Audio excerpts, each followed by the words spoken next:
إنا فتحنا لك فتحا مبينا ليغفر لك الله ما تقدم من ذنبك وما تأخر ويتم نعمته عليك ويهديك صراطا مستقيما وينصرك الله نصرا عزيزا. هو الذي أنزل السكينة في قلوب المؤمنين ليزدادوا إيمانا مع إيمانهم ولله جنود السماوات والأرض وكان الله عليما حكيما. ليدخل المؤمنين والمؤمنات جنات تجري من تحتها الأنهار خالدين فيها ويكفر عنهم سيئاتهم وكان ذلك عند الله فوزا عظيما. ويعذب المنافقين والمنافقات والمشركين والمشركات الظانين بالله ظن السوء عليهم دائرة السوء وغضب الله عليهم ولعنهم وأعد لهم جهنم وساءت مصيرا. ولله جنود السماوات والأرض وكان الله عزيزا حكيما. إنا أرسلناك شاهدا ومبشرا ونذيرا لتؤمنوا بالله ورسوله وتعزروه وتوقروه وتسبحوه بكرة وأصيلا. إن الذين يبايعونك إنما يبايعون الله يد الله فوق أيديهم فمن نكث فإنما ينكث على نفسه ومن أوفى بما عاهد عليه الله فسيؤتيه أجرا عظيما. سيقول لك المخلفون من الأعراب شغلتنا أموالنا وأهلنا فاستغفر لنا يقولون بألسنتهم ما ليس في قلوبهم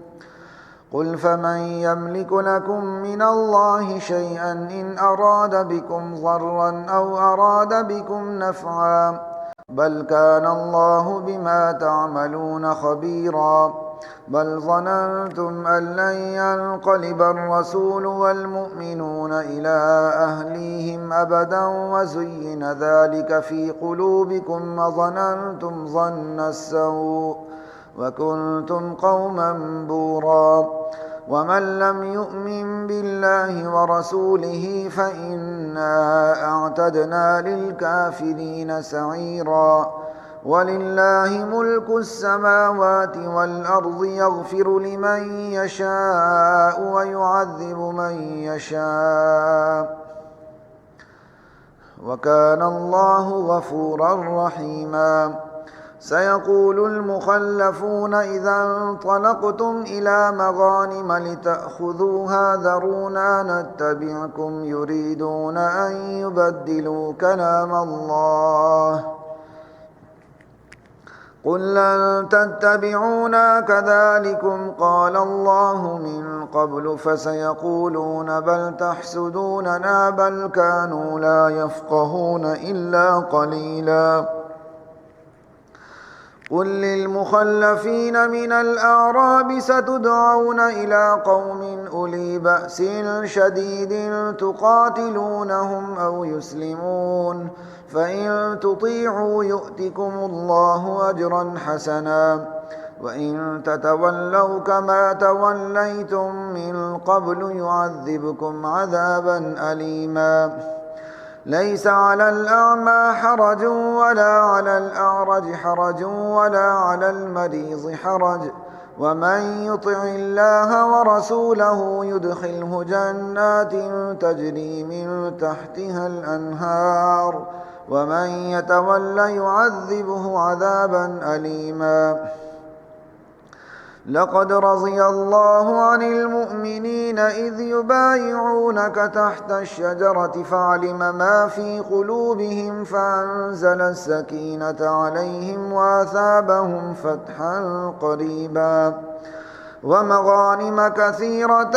يأخذونها وكان الله عزيزا حكيما وعدكم الله مغانم كثيرة تأخذونها فعجل لكم هذه وكف أيدي الناس عنكم ولتكون آية للمؤمنين ويهديكم صراطا مستقيما وأخرى لم تقدروا عليها قد أحاط الله بها وكان الله على كل شيء قديرا ولو قاتلكم الذين كفروا لولوا الأدبار ثم لا يجدون وليا ولا نصيرا سنة الله التي قد خلت من قبل ولن تجد لسنة الله تبديلا وهو الذي كف أيديهم عنكم وأيديكم عنهم ببطن مكة من بعد أن أظفركم عليهم وكان الله بما تعملون بصيرا هم الذين كفروا وصدوكم عن المسجد الحرام والهدي معكوفا أن يبلغ محله ولولا رجال مؤمنون ونساء مؤمنات لم تعلموهم أن تطؤوهم فتصيبكم منهم معرة بغير علم ليدخل الله في رحمته من يشاء لو تزيلوا لعذبنا الذين كفروا منهم عذابا أليما إذ جعل الذين كفروا في قلوبهم الحمية حمية الجاهلية فأنزل الله سكينته على رسوله وعلى المؤمنين وألزمهم كلمة التقوى وكانوا أحق بها وأهلها وكان الله بكل شيء عليما لقد صدق الله رسوله الرؤيا بالحق لتدخلن المسجد الحرام إن شاء الله آمنين محلقين رؤوسكم ومقصرين لا تخافون فعلم ما لم تعلموا فجعل من دون ذلك فتحا قريبا هو الذي أرسل رسوله بالهدى ودين الحق ليظهره على الدين كله وكفى بالله شهيدا محمد رسول الله والذين معه أشداء على الكفار رحماء بينهم تراهم ركعا سجدا يبتغون فضلا من الله ورضوانا سيماهم في وجوههم من أثر السجود ذلك مثلهم في التوراة ومثلهم في الإنجيل كزرع أخرج شطأه فآزره فاستغلظ فاستوى على سوقه يعجب الزراع ليغيظ بهم الكفار وعد الله الذين آمنوا وعملوا الصالحات منهم مغفرة وأجرا عظيما